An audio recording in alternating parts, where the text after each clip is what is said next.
মনি আপা, আপনার কাছে আমার প্রথম প্রশ্ন যে পিনাকি ভট্টাচার্য একটা প্রস্তাব দিয়েছেন যে খালেদা জিয়াকে আজীবনের জন্য রাষ্ট্রপতি পদে বসানো হোক এবং ডক্টর ইউনূস প্রধান উপদেষ্টা থাকবেন এবং তারপর তারা একটা নির্বাচন করবেন, কিন্তু খালেদা জিয়ার ব্যাপারে তার প্রস্তাবটা হচ্ছে যে তিনি যতদিন বেঁচে আছেন ততদিনই বাংলাদেশের রাষ্ট্রপতি থাকবেন। দলের ভেতরে এই যে এই প্রস্তাবটা নিয়ে প্রতিক্রিয়া কেমন? আপনাকে ধন্যবাদ। যারা শুনছেন, আপনার গুণগ্রাহীরা যারা সবসময় দর্শক, তাদের অনেক ধন্যবাদ। দেখেন, বাংলাদেশটা এখন এমন একটা, আমি আগে যখন ছিলাম আপনি দেখেছেন, তখন ফ্যাসিস্ট বলতাম, ফ্যাসিস্টদের একরকম অত্যাচার ছিল। এখন আমরা মনে করলাম অনেক কিছু হবে হয়তো দেশের জন্য, দেশের মঙ্গলের জন্য। এখন দেখি যে যেই লাউ সেই কদু, অনেকটা এরকম। মানে খুব দুঃখ ভরা বলছি, কারণ ১ বছর প্রায় হয়ে যাচ্ছে। এখন পর্যন্ত কিন্তু কোনো চেঞ্জ নাই। ব্যর্থতারও কোনো সফলতা মুখ দেখছে না ব্যর্থতাগুলো। বরং আরো ব্যর্থতাগুলো মুখ থুবড়ে পড়ছে। এই মুখ থুবড়ে পড়ার জন্য কিন্তু আসলে আমরা বাংলাদেশে এত স্পিরিট, এত মানে জানলেওয়ালা যেটাকে বলে, এত কিছু সব এই দেশে এখন তো আর এত কিছু, এই যেগুলো একটা সময় দেশ স্বাধীন হওয়ার পরে অভাব ছিল, ওই অভাবগুলো নাই। তাহলে কেন আমরা এগোতে পারছি না? এই যে আমরা পশ্চাৎপদ হয়ে আছি, এটা আমাদেরকে ভীষণ দুঃখ দেয়। দেখেন, দেশনেত্রী বেগম খালেদা জিয়া, আপনার প্রশ্নের যদি জবাবে আসি, ওই গ্রামে একটা কথা বলে যে যার বিয়ে তার খবর নাই, পাড়াপড়শির ঘুম নাই। তো এই যে যারা যিনারা এই অফারটা দিচ্ছেন, তাদেরকে আমরা বলতে চাই যে আমরা তো একটা গণতান্ত্রিক সরকার ব্যবস্থা চেয়েছিলাম। আগে সরকারের কাছে আমরা চেয়েছিলাম যে একটা সুন্দর নির্বাচন হোক, ভালো ভোট হোক। মানুষ যাতে বলতে পারে আমার ভোট আমি দিব, যাকে খুশি তাকে দিব। আপনি দেখেন, আ ৯১ থেকে শুরু করে এই পর্যন্ত দেশনেত্রী বেগম খালেদা জিয়া ২০ এর অধিকবার সংসদ সদস্য হয়েছে। ২০ এর অধিকবার বলছি, প্রতিবার ৫ টা করে। তারপরে শেষের দিকে ৩ টা সর্বোচ্চ। ওইভাবে যদি আমি হিসাব করি, যেখানে যিনি দাঁড়িয়েছেন উনি, প্রত্যেকেই উনাকে ভোট দিয়েছেন বিফলে। কোনখান থেকে তাকে ফিরে আসতে হয়নি। উনি একমাত্র ব্যক্তি বাংলাদেশে কখনো ফেলের মুখ দেখে নাই। উনার নিজের আসন, মানে যেটাকে উনি যখন আঁকড়ে ধরেছেন, মানুষ তাকে এত দিয়েছেন, এত ভালোবেসেছেন। আজকে যারা ভালোবাসছেন তাদেরকেও আমি ধন্যবাদ জানাই।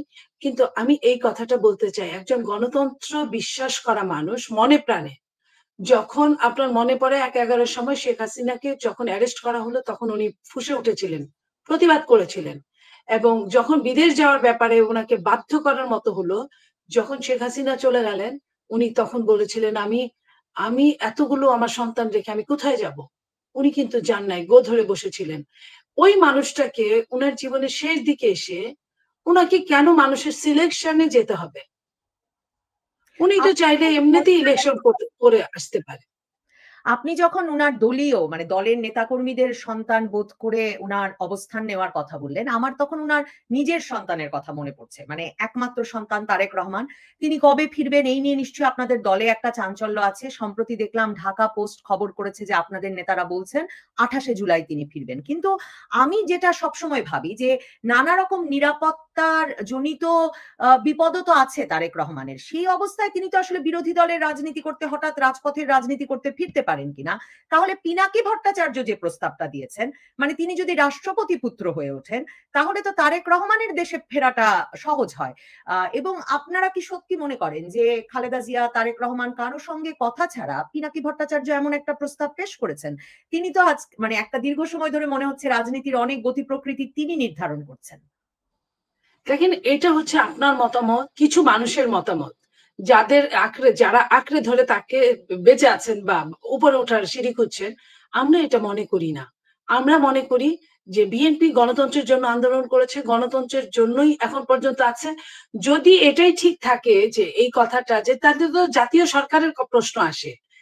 দেশনেত্রী বেগম খালেদা জিয়া রাষ্ট্রপতি, প্রেসিডেন্ট, তারেক রহমানকে একটা পোস্ট দেওয়া, প্রাইম মিনিস্টার, অথবা আরো আরো যারা আছে, উপ প্রধানমন্ত্রী, আরো যে পদগুলো শুনি, এগুলো তো আপনার বানানো, নিজেদের বানানো। এটার মধ্যে জনগণের তো প্রতিনিধিত্ব নাই। তো জনগণের প্রতিনিধিত্ব না থাকলে বিএনপি কতটা এটা রাজি হবে? যদি তাই হতো, তাহলে ৩ দিন কিন্তু রাষ্ট্রে কোনো সরকার ছিল না, আপনি জানেন। ৩ দিন বিএনপির অনেক সুযোগ গিয়েছে। বিএনপি চেয়েছে জনগণের ম্যান্ডেট নিয়ে বিএনপি রাষ্ট্রীয় যদি ক্ষমতায় আল্লাহ যদি তাদের কপালে রাখে যে সেটা জনগণের ম্যান্ডেট নিয়ে আসবে, একা একা আসবে না বলেই কিন্তু তখনও জাতীয় সরকারে বিএনপি রাজি হয় নাই। এখনো যে হবে, আপনি যে কথাটা বললেন নিরাপত্তার কথা, নিরাপত্তায় আমি আমাদের নেতা উনি, এবং সত্যি কথা আমরা আমরা ভীত তাকে নিয়ে এই মুহূর্তে, উনার নিরাপত্তাকে নিয়ে। কারণ এই দেশের, আপনার মনে পড়ে যে কিছুদিন আগে যখন উনি লন্ডন, বাংলাদেশের চিফ অ্যাডভাইজার লন্ডন গেলেন, তখন স্বরাষ্ট্র উপদেষ্টা বলছিলেন যে উনার দেশে আসতে বাধা নাই।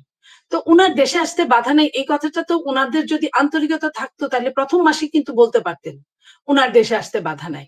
তো ওই টাইমে কেন বলতে হলো তাদেরকে আমরা জানি না। তো আমরা মনে করি যে ওখানে ধোঁয়া মানে ওখানে আগুন, বাধা নাই বলা মানেই বাধা আছে। তো সেটা কোথায় কিভাবে আছে হয়তো আপনাকে আমরা ধারাবা বিবরণী দিতে পারবো না, বিশ্লেষণ করতে পারবো না। তবে আমরা উনার নিরাপত্তা নিয়ে শঙ্কিত বাংলাদেশে। তো বাংলাদেশের নিরাপত্তায় এই টাইমে, এই ভঙ্গুর টাইমে, একটা নির্বাচন না হওয়া পর্যন্ত, নির্বাচনের তফসিল ঘোষণা দেওয়ার আগ পর্যন্ত উনি আসবেন কিনা আমি আমার ব্যক্তিগত অভিমত থেকে বলছি আমার সন্দেহ আছে। যে পত্রিকাগুলো বা সংবাদ মাধ্যমগুলো বলছে তারা তাদের নিজস্ব ভাষায় কথা বলছে কিনা আমি ঠিক জানি না, কারণ আমি বাংলাদেশ জাতীয়তাবাদী দলে এই ধরনের কথা শুনিনি। হ্যাঁ, জুন জুলাই, জুলাই আগস্টের দিকে একটা কথা এরকম উঠেছিল, কিন্তু এটা ফাইনাল কথা না আমি যতটুকু জানি। তার মানে আপনি বলছেন বিএনপির এখনো প্রধানতম দাবি হচ্ছে একটা জাতীয় নির্বাচন, কিন্তু ডক্টর মোহাম্মদ ইউনূসের সঙ্গে আপনাদের নেতা তারেক রহমানের কথা হওয়ার পর আমরা শুনলাম যে নির্বাচন নাকি কিছুটা এগিয়ে ফেব্রুয়ারিতে আসতে পারে। কিন্তু আপনি তো জানেন যে এখন পর্যন্ত প্রধান নির্বাচন কমিশনার বলছেন তাদেরকে সেরকম কোনো খবর বা নির্দেশনা জানানো হয়নি। বিএনপি ক্রমাগত বলছে যে নির্বাচন কমিশনকে একটা স্পষ্ট টাইম লাইন বা একটা সময় যাতে বলে দেওয়া হয়। বিএনপির এই অবস্থান, মানে এই অবস্থানে বিএনপি তো একা, আপনাদের মনে সন্দেহ কিনা যে নির্বাচনটা আসলে হবে না? না, বিএনপি একা এটা বলা বোধহয় ঠিক না। বাংলাদেশে ধরেন একটা সময় বিএনপি আওয়ামী লীগ এই দুইটা দলই সবচেয়ে বড় ছিল। তারপরে যখন আওয়ামী লীগকে রাতের আধারে পালাতে হলো এবং আওয়ামী লীগের খোদ প্রধানমন্ত্রী থেকে শুরু করে বাংলাদেশে বাইতুল মোকাররমের খতিব পর্যন্ত পালিয়ে গেলেন, আপনার সব প্রধান বিচারপতি থেকে শুরু করে আপনার বিভিন্ন আমলারা পালিয়ে গেলেন, তখন আমি এই কথাটা বলবো যে এই মুহূর্তে আওয়ামী লীগ দেশে ঘাপটি মেরে থাকলেও তারা ওপেন হতে পারছে না বা হতে পারে না। তো যে কারণটার জন্য বিএনপি একাই এখানে। আর বিএনপি যদি থাকে, অন্য দলগুলোর কয়জন সদস্য, কেমন সদস্য, এটা আমার থেকে আপনি কোনো অংশেই কম জানেন না, বরং অ্যাজ এ সাংবাদিক, অ্যাজ এ আপনার এই যে শো করছেন, প্রত্যেকের সাথে কথা বলছেন, আপনি অনেক ভালো জানেন। তো সেইখানে আমি বলতে চাই যে বিএনপি একটা বড় দল হিসেবে বিএনপি তো চাই, অন্য সবগুলো দল যোগ করলে বিএনপির 10 ভাগ কেন 100 ভাগের 1 ভাগও হতে পারে না। সেইখানে তারা চায় বা না চায় সেটার কথা আমি বলছি না। আমি গণতন্ত্রে বিশ্বাস করি, আমি প্রতিনিধিত্ব বিশ্বাস করি। আপনি দেখেন লন্ডন থেকে, সরি, জাপানে যখন প্রধান উপদেষ্টা বললেন যে একটা মাত্র দল চায়, আর কেউ চায় না, সেই জাপান থেকে আসার পরে উনি কিন্তু বিভিন্ন রাজনৈতিক দলদের নিয়ে বসলেন। সেইখানে অনেকগুলো, প্রায় 30টার উপরের রাজনৈতিক দল কিন্তু আপনার ডিসেম্বরের ভেতরেই নির্বাচন চেয়েছে। ডিসেম্বরের ভেতরেই নির্বাচন চেয়েছে বলেই কিন্তু প্রধান উপদেষ্টা লন্ডন যেতে বাধ্য হয়েছে। এটা আমার হিসাব, আমার অ্যাজাম্পশন। বাধ্য হয়েছে যে এতগুলো মুখ উনি কি দিয়ে ঢাকবেন? একটা এনসিপি অথবা একটা জামাত বা একটা ইসলামী মাইন্ডেড কোন দল যারা কিনা ধর্ম ব্যবসায়ী, তারা কি বললো সেটাতে আমার মনে হয় না যে রাষ্ট্রের কোনো সমাধান হবে। তো এই কারণে আমি বলতে চাই যে বিএনপি আছে না, তো যদি বলেও একা, তারপরেও আমি বলবো যদি তোর ডাক শুনে কেউ না আসো তবে একলা চলো রে। তো একা একা হলেও বিএনপি অন্যায়ের প্রতিবাদ করার দলের নাম হচ্ছে বাংলাদেশ জাতীয়তাবাদী দল, অন্যায়ের প্রতিবাদ করবে, আমি এটা মনে করি। আপনাদের স্থানীয় নেতাকর্মীরা, মানে আপনার এলাকায় যদি জামালপুরের কথাই যদি বলেন, এলাকার কর্মীরা কি নির্বাচনে খুব আগ্রহী? অনেকেই তো বলেন যে আসলে বিএনপির নেতাকর্মীরা আওয়ামী লীগ দমন, চাঁদাবাজি, নানা রকম ভয়ভীতি প্রদর্শন, ব্যবসা বাণিজ্য দখল করা, এসবে এত ব্যস্ত হয়ে পড়েছে যে তাদের আসলে নির্বাচন হলো কিনা, ক্ষমতায় গেল কিনা তা নিয়ে তেমন কোনো মাথা ব্যথা নাই। কারণ বিএনপি তো 5ই আগস্টের পর থেকে একরকমের ক্ষমতায় আছে। মানে আপনি জানেন জামাতের আমিরও তো সেই কথা বলেন, এনসিপির নেতারাও আপনাদের সম্পর্কে সে কথা বলেন। তো আপনাদের কি, মানে আপনারা যারা এমপি মন্ত্রী হবেন তারা শুধু নির্বাচন চাইছেন নাকি আপনাদের কর্মীদের মধ্যেও নির্বাচনের একটা তাগাদা আছে? দেখেন, আপনার প্রশ্ন একটার মধ্যে অনেকগুলো ঢুকে গিয়েছে। তারপরেও আমি বলার চেষ্টা করি। নির্বাচনটা হচ্ছে সমস্ত বাংলাদেশের মানুষের হৃদয়ের চাওয়া। নির্বাচনটা। সঠিক নির্বাচনে তারা বহু বছর ভোট দিতে পারে না। আপনি যে কথাটা বলেছেন আমি একদম অস্বীকার করব, এরকম মানুষও আমি না যে থানাওয়ারি, জেলাওয়ারি যে একদম অন্যায় কিছু হচ্ছে না। হচ্ছে এবং এটার বিচারও হচ্ছে। আমরা সরকারেও নাই, বিরোধী দলেও নাই। সেই হিসেবে আমাদের নেতা জনাব তারেক রহমান যতটুকু পারছেন বিচার করছেন, মানে প্রায় ৩,০০০-এর উপরে নেতাকর্মীদের বহিষ্কার, স্থগিত, সাময়িক স্থগিত, শোকজ নোটিশ, এগুলো অনেকবার করে করা হয়েছে। একের অধিকবার কাউকে কাউকে করা হয়েছে। এবং তারা শাস্তির মধ্যে আছে। এর চেয়ে বাইরের বেশি শাস্তি দেওয়ার ক্ষমতা তো দলের নাই। কারণ দল আপনাকে মেরে পিটে সোজা করতে পারে না। যেটা পারে ওটা সরকার পারে। সরকার তো তাদেরকে আশকারা দিচ্ছে। তো সরকার এখানে আইনের অনুশাসন হাতে তুলে নিচ্ছে না। সরকার মবকে প্রাধান্য দিচ্ছে। তো এবং নট অনলি সরকার, এখানে যে আপনার সেনাবাহিনী আছে, সেনাবাহিনীর সদস্যদের প্রায় ৩০,০০০ মাঠে রাখা হয়েছে। তাদেরকেও আমি শুনি যে ম্যাজিস্ট্রেসি পাওয়ার সর্বশেষ দিলেও তাদেরকে এরকম বলা হয়েছে যে যদি বলা হয় তাহলেই তাকে পাকড়াও করে নিয়ে আসবে, আইদার নট। তো এইটা যদি হয় তাহলে তো আপনার মনে করেন যে বিচারের বাণী নিভৃতে কাটবে, এটাই স্বাভাবিক। তো এই জায়গাটায় আমি মনে করি যে আপনি যেটা বলেছেন, যারা কিছু মানুষ আপনার আহ আত্মোপলব্ধি করে যে আমার টাকাটাই বেশি দরকার এবং তারা টাকার পিছে ঘুরে, তারা আওয়ামী লীগের পিছে ঘুরে, তারা একদম যে নাই আমি বলবো না। তো তারা ঘুরছে, তাদের ২-৪ জনকে নিয়ে বিএনপি একটা বিশাল দল, সমুদ্রের মতো। সেই বিএনপি এত বড় দলটা ম্যাক্সিমাম মানুষ এবং নেতাকর্মীরা অবশ্যই চায় যে নির্বাচন সঠিক সময় হোক এবং সেটা ডিসেম্বরের ভেতরেই হোক। এর বাইরে আমার মনে হয় কিছু চাওয়ার নাই। কারণ জনগণ, সাধারণ মানুষ কিংবা সাধারণ সাপোর্টার যারা রাজনীতি করে না, যারা ভোট দেয়, তারা কিন্তু বহুদিন ভোট দিতে পারে না। তাদের এই আক্ষেপ থেকে তাদের ভোট দেওয়ার খুব ইচ্ছা। তাদের মনের আকুতি হচ্ছে আমার ভোট আমি দিব, যাকে খুশি তাকে দিব। এই অবস্থাটা এই সরকার করতে পারবে কিনা, এই সরকার করবে কিনা আমি জানি না।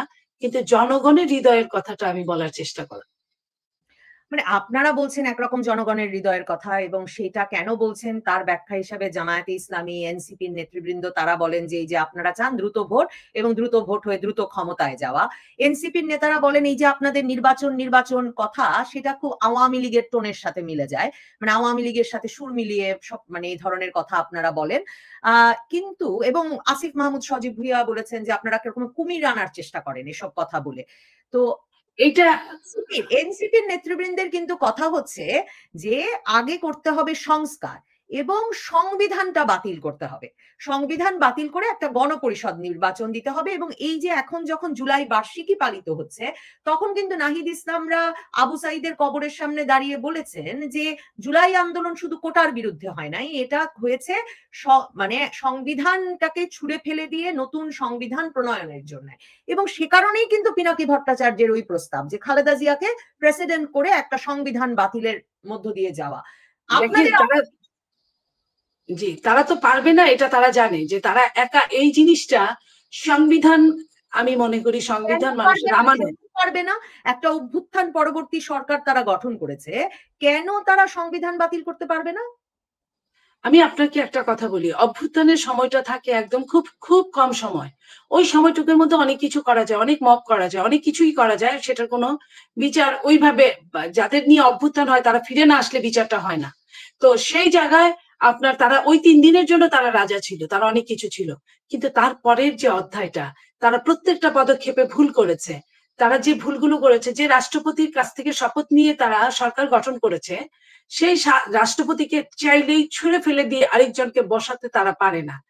যে সংবিধানকে মেনে তারা শপথ নিয়েছে, চাইলেই তারা সেই সংবিধানকে ছুঁড়ে ফেলে দিতে পারে না। এটা জনসাধারণ করতে দিবে না। এই দেশটার উপর দিয়ে অনেক ঝড়ঝাপটা গিয়েছে, যায়, যাবে, এটা বাংলাদেশের জনগণ জানে এবং বাংলাদেশের জনগণ ভেতর থেকে রক্তে রাজনীতি জড়িয়ে আছে এবং এই কারণেই বাংলাদেশের জনগণ সময়ে সঠিক সিদ্ধান্ত নিতে ভুল করে না। তারা যে কারণে আপনি দেখেন যে ১০ মাস আগে, ৯ মাস আগে, আমি যদি ৯ মাস বলি, যে এনসিপি যখন এনসিপি না থেকে তাদের নাম ছিল সমন্বয়কারী, বৈষম্য বিরোধী, তখন তারা যা বলতো জনগণ কিন্তু তাদের সাথে সাথে হে হে করতো। আপনার মনে পড়ে যে ওই ঘটনাটার পরে ৫ই আগস্টের পরেই কিন্তু একটা বড় ধরনের বন্যা হয়েছিল এবং এটা আনকমন বন্যা, কমন না। যেখানে যেমন ধরেন ফেনী, নোয়াখালী, তারপরে কুমিল্লা, এই জায়গাগুলো কিন্তু আগে বন্যা হতো না। বন্যা হতো আমাদের দিকে ময়মনসিংহ, রংপুর, দিনাজপুর এইসব জায়গায়। তো এই যে আনকমন বন্যায় জনগণ ওদেরকে কতটুকু ট্রাস্ট করেছিল যে মানুষ নিজের গায়ের গহনা খুলে, নিজের টাকা যখন না ছিল, ঘরে টাকা নাই কিন্তু গহনা খুলে তাদেরকে ওই বন্যায় সহযোগিতা করার জন্য লাইন দিয়ে মাইল খানেক দূরে লম্বা লাইন দিয়ে তাদেরকে টাকা দিয়েছে। কিন্তু যখন দেখেছে যে ওই টাকাটা তছরূপ হয়েছে এবং আস্তে আস্তে সব থলের বিড়াল বের হওয়া শুরু করেছে এবং তাদের মেন্টালিটি, আওয়ামী লীগের 15.5 বছরের পরে আওয়ামী লীগের ফ্যাসিস্ট সরকার বলেছিল যে আমার পিয়নেরই তো 400 কোটি টাকার মালিক। এইটা মানুষের আপনার কষ্টটাকে আরো দ্বিগুণ, চতুর্গুণ, 100 গুণ করেছিল। মানুষের আগুনে ঘি ঢেলেছিল বলেই কিন্তু আরো আপনার আন্দোলনটা বেগবান হয়েছিল। সেটা যখন আপনার দেখলো যে 15.5 বছরের 400 কোটি টাকা আপনার 9 মাসে, 7 মাসে 450 কোটি টাকা হয়ে যায় একটা মন্ত্রীর এপিএস এর, ওই লাইক একই কাছাকাছি পদধারী। তো যখন হয়ে যায় তখন কিন্তু মানুষ নিজেকে সরিয়ে ফেলেছে। এখন আপনি দেখেন যে তারা ডাকলে কি পরিমাণ মানুষ হয় বা তাদের পক্ষে কয়টা কথা বলে। আমি যখন যেদিন শপথ নিয়েছে এই ছোট ছাত্রগুলো, সেই দিন থেকেই আমি তাদের বিপক্ষে কথা বলা শুরু করেছি। কারণ আমার কথা ছিল ওই ছেলেগুলো কিন্তু আমার সন্তান, আপনার সন্তানই। তারা, তাদের একটা টাইম আছে, সময় আছে, যে সময়টা তারা শিক্ষা নিয়ে, অভিজ্ঞতা নিয়ে তারা এই হালটা ধরতে পারতো। আপনার 52 ভাষা আন্দোলন বা আপনার ব্রিটিশ বিরোধী আন্দোলন, ভাষা আন্দোলন, 65 আন্দোলন, 69 আন্দোলন, 71 আন্দোলন, 90 আন্দোলন, প্রত্যেকটা আন্দোলনে বাংলাদেশের প্রেক্ষাপটে বাংলাদেশের ছাত্রছাত্রীরা সব সময় ছিল, সব সময় তারা সামনের কাতারের আপনার আন্দোলক ছিল, অভ্যুত্থানের বুক চিতিয়ে দিত, এই প্রথম না। কিন্তু তারা কিন্তু সেই সফলতার পরে ব্যাক টু দা প্যাভিলিয়ন, এই একমাত্র যে কিনা সাথে সাথে ক্ষমতার ভাগের মধ্যে ঢুকে গেল। শুধু সাথে সাথে ভাগের মধ্যে ঢুকে গিয়ে এখন মনে করে যে রাষ্ট্রটা তার। একজনের বাবা থেকে এখন গুটি কয়েকজনের বাবায় রাষ্ট্র পরিণত হয়েছে। এইভাবে তো দেওয়ার জন্য আমরা আন্দোলন করি নেই, আমরা যুদ্ধ করি নেই, আমরা এত জীবনটা হাতের তালুতে নিয়ে রিস্ক নিয়ে রাতের অন্ধকারে টকশো করেছি, আপনারা তার চাক্ষুষ প্রমাণ, দিনে মিছিল করেছি, আন্দোলন করেছি। এই জন্য কি যে একজনের মুখ থেকে নিয়ে আরেকজনের মুখের মধ্যে ছুঁড়ে ফেলে দেওয়ার জন্য? এই দেশটা সবার, এই দেশটায় আপনার যতটুকু অধিকার আছে, রাস্তায় বস্তির একটা সন্তানেরও ঠিক অধিকার আছে এবং রাজা বাদশার সন্তানদেরও ঠিক অধিকার একই আছে। আমি যে সাবেক এমপি ছিলাম, আমার অধিকারটাও আমি ঠিক একই জায়গায় দাঁড় করাতে চাই, একই জায়গায়। ক্ষেত্র বিশেষ আপনি যখন সাংবাদিক তখন আপনার এক ধরনের অধিকার, আপনি যখন ইউনিভার্সিটির টিচার তখন আপনার এক ধরনের অধিকার, আপনি যখন রাষ্ট্রের একজন গায়ক বা গায়িকা তখন আপনার এক ধরনের অধিকার, এবং আপনি যখন ভোটার তখন আপনার এক ধরনের অধিকার। তো আপনি এই জায়গাটায় আমি ওদেরকে ছাত্র আন্দোলনের সামনের সারির লোক হিসেবে আমি সম্মান করি। কিন্তু যখন তারা ক্ষমতার ভাগাভাগি করলো, তারপরে যখন তারা এখন বলে যে তারা আপনার সনদ করবে, জুলাই সনদ, সংবিধানকে ছুঁড়ে মারবে, 72-এর সংবিধানকে, আমাদের কিন্তু 72-এর সংবিধান নিয়ে কোনো সমস্যা নাই। এই দেশটায় আমি চাইলেই 72-কে বাদ দিতে পারি না, 71-কে বাদ দিতে পারি না, 90-কে বাদ দিতে পারি না, বা এখনো বাদ দিতে পারি না, কোনো সালকেই বাদ দিতে পারি না, কোনো শতাব্দীতে গিয়ে বাদ দিতে পারি না। হ্যাঁ, তার ভালো মন্দ নিয়ে হিসাব করতে পারি। তো সেই ভালো মন্দের হিসেবের মধ্যে আপনার তারা 72-এও লিখা আছে নারী পুরুষ, উঁচু নিচু, ধনী গরিব সবাই সমান 128-এর খতে। আবার আপনার মনে করেন এখনো যারা, তারা কি এই সনদকে ফেলে দিয়ে, সংবিধানের এই সংবিধানকে ছুঁড়ে ফেলে দিয়ে তারা এর চেয়ে বাইরে কি করবে? তারা কি নারীর ক্ষমতা আরো নিচে নামায় দিবে? যেটা আমরা দেখছি এখন তারা যে সম্মানটা নারীকে করছে, তারা সদা সত্য কথা বলবো, আপনার সংবিধানের প্রধান লক্ষ্য ওই জায়গাটায় ধর্ম নিরপেক্ষতা সংবিধানের মধ্যে আছে। তো এই জিনিসগুলো তারা কোথায় ফেলবে? হ্যাঁ, তারা কোনো আপনার সংশোধনী আনতে পারে, যেটা বিগত সরকারে অনেক সরকার এনেছিল, আবার সরকার চলে যাওয়ার পরে আবার আগের জায়গায় ফিরে গেছে বা অন্য জায়গায় ফিরে গেছে। তারা 2-4টা সংশোধনী আনতে পারে সংস্কারের নামে, সংস্কার দিয়ে সবাইকে নিয়ে বসে। কিন্তু তারা যদি এটা বলে যে 72-এর সংবিধানকে ছুঁড়ে ফেলে দিবে, আমি ধিক্কার জানাই তাদেরকে। আর কেউ যদি আমার দল যদি এই যুদ্ধে অংশগ্রহণ না করে, আমি একাই দাঁড়িয়ে লড়বো। আমি সেই মানুষ, আমি যে কোনো অন্যায়ের প্রতিবাদ করি, কারণ ওই সংবিধানে আমাকে দেখাতে হবে কোন জায়গাটা সমস্যা, এবং ওইখানে কি আইনের অনুশাসন এর আগে সরকারের কাছে ছিল না, সেটা কি সংবিধানে লিখে আছে? সংবিধানে তো আইনের অনুশাসনের কথা বারবার করে লেখা আছে। তাহলে আপনি পালন করলেন না, দোষটা আপনার। কিন্তু আপনি সংবিধানের দোহাই তো দিতে পারেন না। আপনি আরেক বাংলাদেশ স্থাপন করবেন, কে বলেছে আপনাকে? বাংলাদেশ একটাই বাংলাদেশ, বাংলাদেশের আরেক বাংলাদেশ, পরের বাংলাদেশ, আগের বাংলাদেশ, এমন কোনো কথা হতে পারে না। হ্যাঁ, আপনার একটা ডেটকে সম্মান করতেই পারেন, সে সম্মানে আমি আপনার অধিকারে আপনার বাধাগ্রস্ত করব না, কিন্তু তার মানে আপনি বাংলাদেশটাকে আরেক বাংলাদেশ বানায় দিবেন, এটা তো হতে পারে না। তো আমাদের বেসিক জায়গাটা আমাদের ঠিক রাখতে হবে। বেসিক জায়গা ঠিক রেখে তারা কি বললো সেটা না হয় আমরা মানলাম। এক সময় আমরা এরশাদ বিরোধী আন্দোলনের পরে, তখন আপনারা অনেক ছোটই ছিলেন, এরশাদ বিরোধী আন্দোলনের পরে 5ই ডিসেম্বরকে খুব সিরিয়াস ভাবে আপনার সম্মান করা হতো।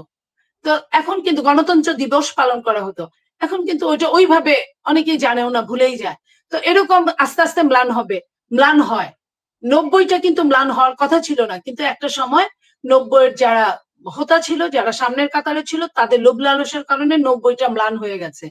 ঠিক 90 ম্লান হতে কিন্তু আপা তাও 10-20 বছর সময় লেগেছিল, কিন্তু 24কে ম্লান করে দিচ্ছে এই 24-এর এই ছাত্ররা।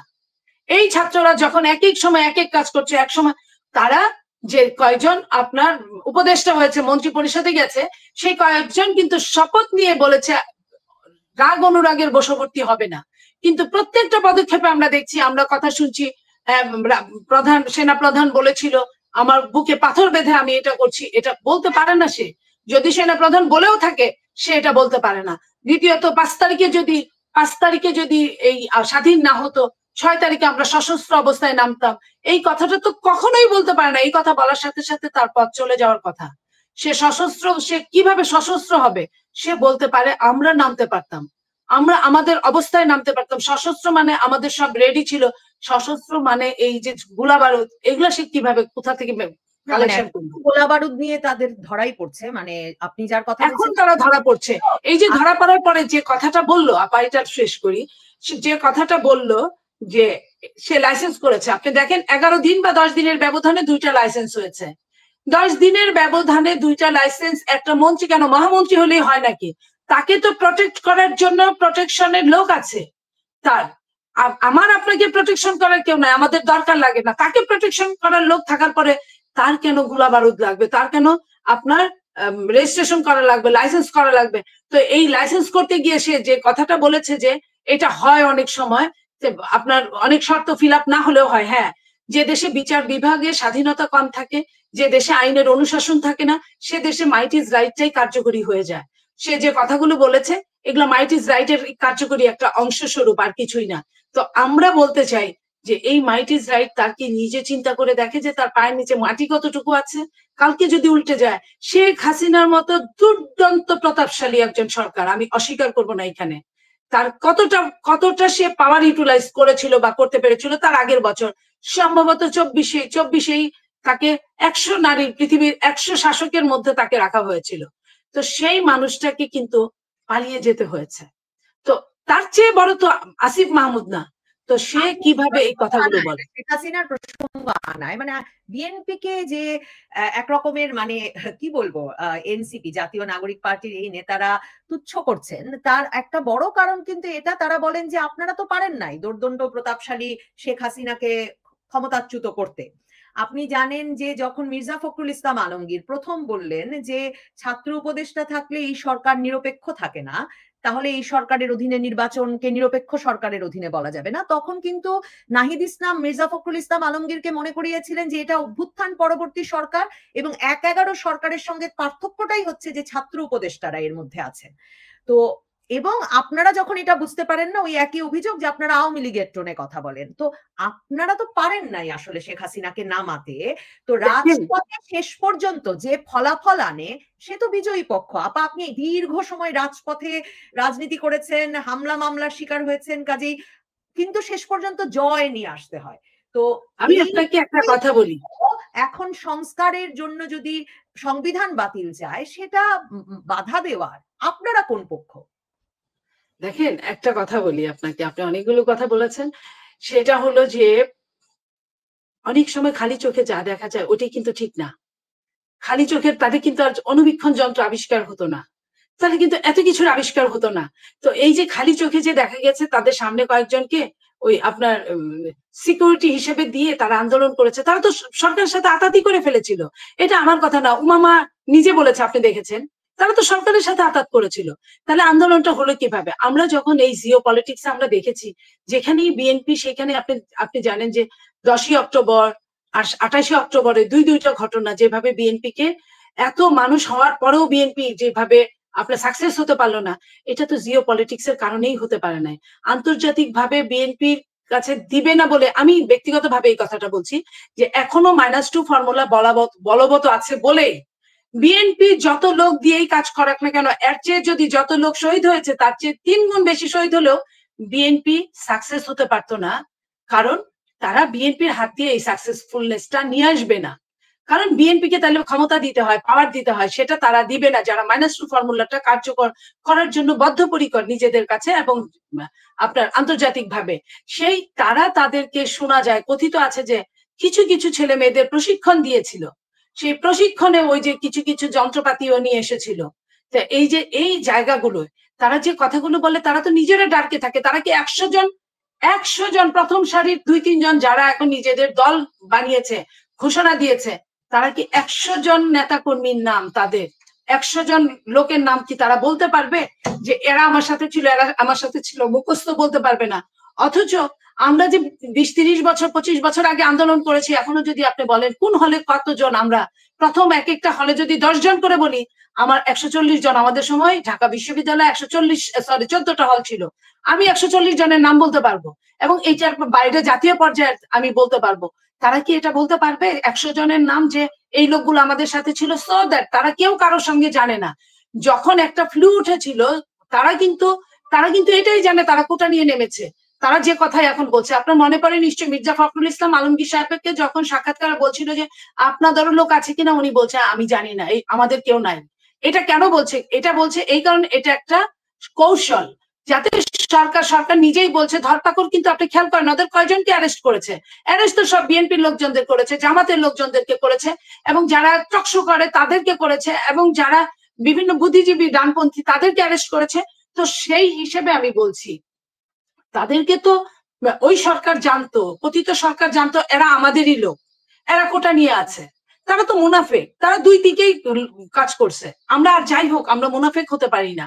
আমরা শত্রুকে এটাই বিবেচনা করাই যে হ্যাঁ আমি তোমার শত্রু, অন্তত বন্ধু না। কিন্তু তারা তো মুস্তাক আহমেদের মতো বন্ধু সেজে কাজ করেছে আর ছুরিটা মেরেছে পেছন দিক থেকে। আমি এই কথাগুলো বলছি এই কারণে যে তারাই সবকিছু না। এবং আপনি দেখেন যত শহীদ হয়েছে বিএনপি কিন্তু 700 সম্ভবত 34 জন শহীদের নাম বিএনপির বলতে পেরেছে। তারা তো এখনো বলতেই পারে না যে কতজন শহীদ হয়েছে। তারা জাতিসংঘ বলে যে 1400-র মতো, সরকার বলে 800 সামথিং, আর তারা বলে 2000-এর মতো, কিন্তু তারা এখনো অ্যাকুরেট শহীদের হিসাবটা পর্যন্ত করতে পারে না। আপনি বুঝেন যে এটা তো 1971 সাল না যে অ্যানালগ পৃথিবী, হিসাব করা এত সহজ না। এটা ডিজিটাল পৃথিবী। প্রত্যেকটা ইউনিয়নে, থানায়, ওয়ার্ডে ফোন করলেই জানা যায় যে কয়জন এখানে মারা গেছে বা শহীদ হয়েছে বা আহত হয়েছে। এটা নর্মালি এইভাবে জানা যায়। আপনার প্রশাসনিক মাধ্যমেও জানা যেতে পারে, কারণ প্রত্যেকটা ইউনিয়নের সাথে ওই এলাকার আহত এবং নিহত পরিবার সম্পৃক্ততা আছে। তাহলে আপনার তারা কেন বলে না? কারণ এইখানেই একটা রাজনীতি, অপরাজনীতি। এই অপরাজনীতিটা যাতে ধরা না পড়ে এই জন্য তারা কখনোই এটা বলবে না, এটার কাজ দিয়েও তারা যাবে না। তো এই জন্য আমরা বলছি যে আন্দোলনে প্রত্যেকেই ছিল। আমাদেরকে জিও পলিটিক্স এর কারণে আমাদের হাত দিয়ে এই সফলতাটা আসতে দেওয়া হতো না। আমরা যখন এই 13-14 বছরে আমরা জেনে ফেলেছি, তখন কিন্তু আমরা আরেকটা রাস্তায় হেঁটেছি। যা আমাদের কথা হচ্ছে ভিক্ষা চাই না, কুত্তা খাওয়া দাও, মানে যেই করুক সমস্যা নাই, শেখ হাসিনা সরকারের পতন হওয়া দরকার। এই সরকার জনগণের বাইরের সরকার। এই কারণটার জন্য আমাদের লোকরা কে কার ক্রেডিট নিল সেটা নিয়ে মাথা ব্যথা নাই। এবং যখন এই বাচ্চা ছেলেগুলো, হ্যাঁ আমাদের বয়স অনুপাতে ওরা তাই, যদিও এখন একটা দল করেছে, আর এরাই সব না। আপনার সমন্বয়করা অনেকে এই দলের সাথে নাই, কিন্তু তারা তো সমন্বয়ক। যারা আন্দোলনে ছিল তারা অনেকেই এই দল বা সমন্বয়কদের সাথে নাই, কিন্তু তারা তো আন্দোলন করেছিল। তারাই মেন। তারা জীবন দিয়েছে, তারা আন্দোলন করেছে, তারা আবার বাড়ি ফিরে গিয়েছে, তারা আবার বই খাতায় ফিরে গিয়েছে। যারা বই খাতায় ফিরে যায় নাই, যারা নিজের হিস্সা নেওয়ার জন্য, অর্থের হিস্সা নেওয়ার জন্য, ক্ষমতার হিস্সা নেওয়ার জন্য যা খুশি তাই করছে, আমি তাদেরকে ধিক্কার জানাই। তাদের সাথে আপনি জিও পলিটিক্স এর কথা বলেছেন, ভূ রাজনীতির কথা বলেছেন, খুব ইন্টারেস্টিং। মানে জিও পলিটিক্স কিভাবে এই রেজিম চেঞ্জে বা শেখ হাসিনার পতনে কাজ করেছে, এ নিয়ে তো নানা রকম তত্ত্ব আছে। আপনি খুব স্পেসিফিক একটা পয়েন্ট বলেছেন, মানে 2023-এর 28শে অক্টোবর আপনি মনে করিয়েছেন আসলেই 2024-এর জানুয়ারিতে শেখ হাসিনার সর্বশেষ নির্বাচনের আগে 2023-এর 28শে অক্টোবর আপনারা যে লোক জড়ো করলেন, কিংবা সেই পুরো বছরটায়, মানে খুলনায় যত বড় জনসমাবেশ হলো, ঢাকায়, মানে এই সবগুলোতে আপনি বলছেন যতই লোক জমানো হতো, জিও পলিটিক্সের কারণে, ভূ রাজনীতির কারণে বিএনপির মাধ্যমে ক্ষমতার পরিবর্তন হতো না। কোন ভূরাজনীতি আসলে এই বৈষম্য বিরোধী ছাত্র আন্দোলনকে সফল করলো, আর এদের পেছনে আসলে কারা প্রধান শক্তি হিসেবে কাজ করলো, সেই আপনার ব্যাখ্যাটা শুনতে চাই। আমার ব্যাখ্যাটা আসলে এটা খুব কঠিন প্রশ্ন আপনি করেছেন, কারণ বিশ্ব নিয়ে কাজ কারবার করা, আমি একটা তৃতীয় বিশ্বের দেশের মানুষ, তারপরে পুর খাওয়া মানুষ। অনেক কথা আছে যে বলা যায় না, গরিবের সুন্দরী কন্যাদের কৌশলে চলতে হয় বা বউদের। তো আমি সেই কৌশল অ্যাপ্লাই যদি করি, যে একটা সময় ছিল ভারত এবং আমেরিকা তারা এক ছিল এক যুগে, বাংলাদেশকে নিয়ে অন্তত পক্ষে, বা এই এই জোনের রাজনীতি নিয়ে। তো এক থাকাতে তখন আমেরিকা কিন্তু আপনার আওয়ামী লীগকে সহায়তা করেছে, সহযোগিতা করেছে, এবং ভারতের এক পেশে নীতি আর আওয়ামী লীগের চরম অত্যাচার। আওয়ামী লীগ যদি চরম অত্যাচার না করতো, আমি মনে করি আজকে যা ঘটনা ঘটছে সবকিছুর পিছনের দায়ী আওয়ামী লীগ, এবং এদের শাস্তি হওয়া উচিত। এই কারণে আওয়ামী লীগ যদি সাধারণ নির্বাচন গুলাও করতো, যে ঠিক আছে আমি ক্ষমতায় 100 বছর থাকবো, আমি 151টা বা 161টা আমার টার্গেট থাকবে, বাকিগুলা না, আমি স্বচ্ছ সরকার আমি প্রতিষ্ঠিত করার জন্য, হ্যাঁ আমি 2 নাম্বার হব, কিন্তু দেশটা যেন আপনার একটা দর্পণের মধ্যে থাকে, একটা আপনার ছায়া সরকারের মধ্যে থাকে। আপনি জানেন 300 আসনের মধ্যে 100-র কাছাকাছি বিরোধী দল না থাকলে সরকার কেন শুনবে? সরকার স্বৈরাচার হতে বাধ্য। এবং নিশ্চয়ই আপনি যত বড়, আপনি যদি আওয়ামীও হন, আমি আপনাকে বলছি, এবং আপনি প্রো আওয়ামী লীগও যদি হন বা সরাসরি আওয়ামী লীগও যদি হন, আপনি নিশ্চয়ই চাবেন আপনি বহু বছর টিকে থাকেন। কিন্তু এই যে ধ্বংসাত্মক ভাবে হারিয়ে যাওয়া, এটা আপনি চাবেন না। আর এই টিকে থাকার জন্যই কিন্তু আপনার দরকার ছিল একটা একটা স্বচ্ছ বিরোধী দল বানানো। আপনার কি করলেন, বিএনপির মতো একটা জনপ্রিয় দলরে আপনি 5টা আসন দিলেন। বিএনপি কেমনে আপনার সঙ্গে ইলেকশনে যায়? আমি চ্যালেঞ্জ করে বলছি, আপনি জিও পলিটিক্স যেখানেই থাকুক না কেন, বিএনপি যদি জানুয়ারির 24-এর নির্বাচনে বিএনপি যেত, এবং বিএনপি যদি শিওর থাকতো যে আমি 60, 70, 80টা সিট পাবো, বিএনপি কিন্তু যেত। বিএনপি যদি যেত ইলেকশনে, তাহলে কিন্তু আজকে 5ই আগস্ট আওয়ামী লীগকে দেখতে হতো না। এত জঘন্যতর ভাবে আওয়ামী লীগ একটা পুরানো সংগঠন, ইতিহাসের অনেক কিছুর সঙ্গে আওয়ামী লীগের একটা সংস্রব আছে, আওয়ামী লীগের একটা অংশীদারিত্ব আছে। আমি এই জায়গায় আওয়ামী লীগকে কিন্তু আমি ছাড় দেওয়ার চেষ্টা করি, কারণ আমি সনাতনী জিনিস পছন্দ করি। আমি আমার পিতৃ পরিচয়কে খুঁজি, আমি আমার বাবার পরিচয়কে খুঁজি, আমি আমার জিনগত পরিচয় খুঁজি। সেই জিনগত পরিচয় যদি আমি খুঁজি, আমি অনেক সময় বলি শেখ মুজিবুর রহমান সাহেব যুদ্ধে ছিলেন না, কিন্তু তার নামের উপর দিয়ে যুদ্ধ হয়েছে। এটাও তো ঠিক যে ওনাকে যেখানেই নিয়ে যাওয়া হোক, অ্যারেস্ট করে রাখা হোক, উনি ওই সময়টা ওনার নামটাকে ব্যবহার করা হয়েছে। তো এই যে এটা তো একদিনে হয় নাই, এটার জন্য একটা ক্ষেত্র প্রস্তুত করা হয়েছে, এটার জন্য অনেক ত্যাগ তিতিক্ষার প্রয়োজন হয়েছে। তো সেই আওয়ামী লীগ যে জঘন্যতর অবস্থা করেছে, রাস্তার মাস্তান ধরে ধরে মনোনয়ন দিয়েছে ভালো ভালো প্রার্থীর এগেইনস্টে। আপনি বলেন যে যদি 10টা 20টা 50টা বিএনপি শিক্ষিত, মার্জিত, সুশীল এবং আপনার পুরানো মানুষ থাকতো, এত তো আওয়ামী লীগেরই। আপনি যদি আজ থেকে 30 বছর 40 বছরের আগে যদি সংসদের বক্তব্যগুলো শুনেন, আপনি দেখবেন যে সেইখানে কি অবস্থাটা ছিল, কত শার্প তাদের বক্তব্য ছিল, কত শার্প তাদের চিন্তা ভাবনা ছিল, কত শার্প তাদের দেশ নিয়ে পরিকল্পনা ছিল। আর এখন যখন আপনি দেখেন যে আওয়ামী লীগ পাপনের মতো একজন লোককে পাশ করানোর জন্য নিজেকেও আত্মহুতি দিল, তারপরে পাপনের বউকে আবার পাশ করানোর জন্য আবার নিজেদের আরেকজনকে বাদ দিয়ে দিল। এই যে আপনার গুলশানের মতো জায়গায়, বনানীর মতো জায়গায় যাকে এমপি বানায় তাকে কেউ নামই শুনে নাই এরকম, অথবা কোনো নায়ক, অথবা একজন নায়ক তো নায়কের জায়গায় প্রযোজ্য, একজন নায়ক তো আপনার এই গুলশান বনানীর মতো জায়গায়, যেখানে একটা হার্টের জায়গা, আপনার কূটনৈতিক জোন, আপনার সিটি কর্পোরেশন, সবকিছু মিলে একটা বাংলাদেশের একটা হার্ট জায়গা, সেই হার্ট জায়গার মতো জায়গায় আপনি একদম বেনামে আপনি একজনকে এমপি বানান, তারপরে সেইখানে আপনি আরেকজনকে বেনামে এমপি বানান। আপনি বলেন আপনার যদি আরাফাতকে এত ভালো লাগে, আপনি তাকে একটা উপদেষ্টা দিয়ে দেন, একটা জায়গায় আপনি তাকে এস্টাবলিশ করেন, আপনি কোনো ব্যাংক দিয়ে দেন, আপনি তাকে বিদেশে কোনো রাষ্ট্রদূত বানিয়ে দেন। আপনার কেন তাকে ওই জায়গায় এমপি বানায় দিতে হবে সেটা বলেন। সেইখানে যদি আওয়ামী লীগের লোক নাই থাকে, একটা বিএনপির লোক থাকলে এমন কি ক্ষতি হতো? 5টা মেয়র বিএনপি থাকলে কি এমন ক্ষতি হতো যে সব আপনাকে নিতে হবে? এই সব নিতে গিয়ে আপনি কি করেছেন? আপনি আপনার বাবাকে অপমান করেছেন চরম ভাবে। শেখ মুজিবুর রহমানকে এত বছর পরে মানুষ এত জঘন্য ভাবে রাস্তাঘাটে তার বাড়িটা বালির সাথে মিশিয়ে দেওয়ার মতো অবস্থা করার জন্য আওয়ামী লীগই দায়ী। এটার জোর প্রতিবাদ আমি করেছি, এটা করা উচিত হয় নাই, কিন্তু এটাও ঠিক যে প্রতিদিন প্রতিনিয়ত এত বেশি অত্যাচার, যেটা আওয়ামী লীগের দরকার ছিল না। একটা দেশ চালানোর জন্য 300 জায়গায় 300 এমপির দরকার হয় না। 300 জায়গায় কোনো বুদ্ধিমান যদি রাজনীতিবিদ হয়, সে 300 জায়গায় 162টা নিবে, সর্বোচ্চ 175টা নিবে। এর বাইরে সে তাকে মারে ফেললেও তার যাওয়া উচিত না। এটা স্বচ্ছতার জন্য, এখানে স্বৈরাচার না হওয়ার জন্য, এখানে ফ্যাসিস্ট না হওয়ার জন্য, এইখানে ভয়ভীতিটা একটা রাজনীতিবিদের থাকার জন্য, এখানে ট্রান্সপারেন্সিটা একজনের থাকার জন্য।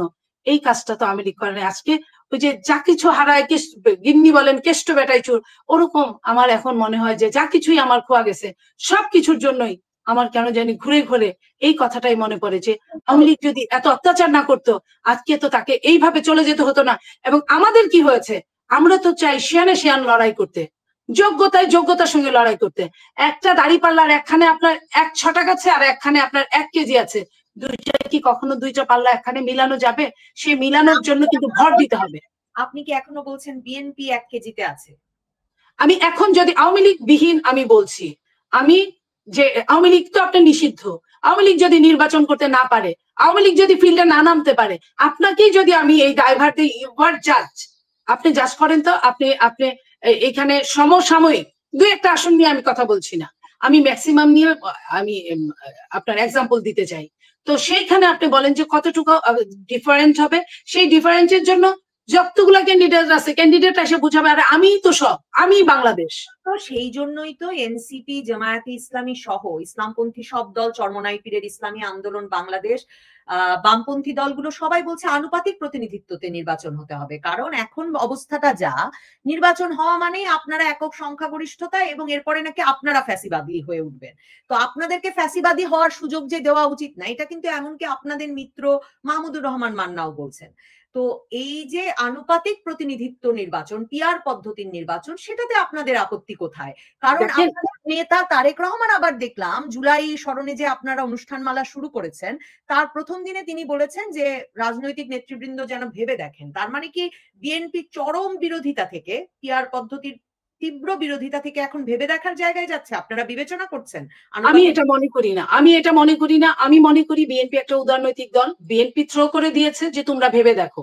এই ভেবে দেখাটা বিএনপি তো আগেই আপনার আওয়ামী লীগ থাকা অবস্থায় বিএনপি 31 দফা সাংবাদিক সম্মেলনের মাধ্যমে প্রচার করেছে এবং সমস্ত বাংলাদেশে প্রচার করেছে। সেখানে কিন্তু বিএনপি জাতীয় সরকারের কথা বলেছে যে আমরা যদি আসি কখনো, আমরা জাতীয় সরকারের চেষ্টা করব যে আমরা সব দল থেকেই কাউকে না কাউকে নিব, কোনো না কোনো ভাবে আমরা তাদেরকে আমরা অংশীদারিত্বের মধ্যে রাখবো। এখন আপনি মনে করেন যে এই যে পিআর পদ্ধতিতে কি হবে আপা, আপনি একটা দলের চিফ, আমি একটা দলের চিফ, দুইজনে দুই দলের একটা লিস্ট দিব, টানায় রাখবো। সেইখানে 300 আসনের জায়গায় নির্বাচন হবে। এরকম 5টা-10টা দলের সবাই লিস্ট রাখবে, রাখার পরে যে একটা পাবে সে প্রথম থেকে বা দ্বিতীয় থেকে পছন্দ করে চুজ করে 2জনকে দিবে। সেই 2জনকে যে আসনে রাখা হবে, হয়তোবা সেই আসনের লোকজন চেনেই না তাকে, তার 5 বছর লাগবে চিনতেই, ততদিনে কিন্তু সব শেষ। 5 বছর আরেকটা ভোট আসলো। দ্বিতীয়ত হলো তাকে অপছন্দ করে অ্যাজ এ ম্যান হিসেবে, তারপরেও সে যখন প্রতিনিধি হবে, জনপ্রতিনিধি, ওই জনগণ তো তাকে ভোট দেয় নাই। তাহলে জনপ্রতিনিধি হলে তারা কিন্তু কষ্ট পাবে। আমরা তো সবকিছু করি জনগণের লক্ষ্য, জনগণের উদ্দেশ্যে, জনগণের লক্ষ্য কিন্তু পূরণ হচ্ছে না সেইখানে। তৃতীয়ত আপনার যে একজন এক জায়গায় আরেকজনকে আরেক আসনে বসিয়ে দিল। আপনার দেখা গেল যে আপনি প্রেসিডেন্ট আপনার দলের, আপনি যেখানে দাঁড়িয়ে আছেন আপনি ওইখানে ভোট পাইছেন 5টা, কথার কথা।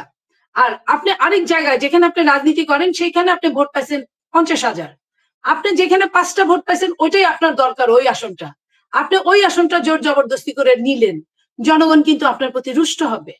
জনগণ কিন্তু বলবে আমরা তো একই ভোট দিইনি, আমরা কেন, আমরা তো, আপনি জানেন নিশ্চয়ই যে এক এলাকা আছে এক একটা প্রাধান্য। আপনার ফরিদপুরের গোপালগঞ্জে যদি যান দেখবেন নৌকার প্রাধান্য।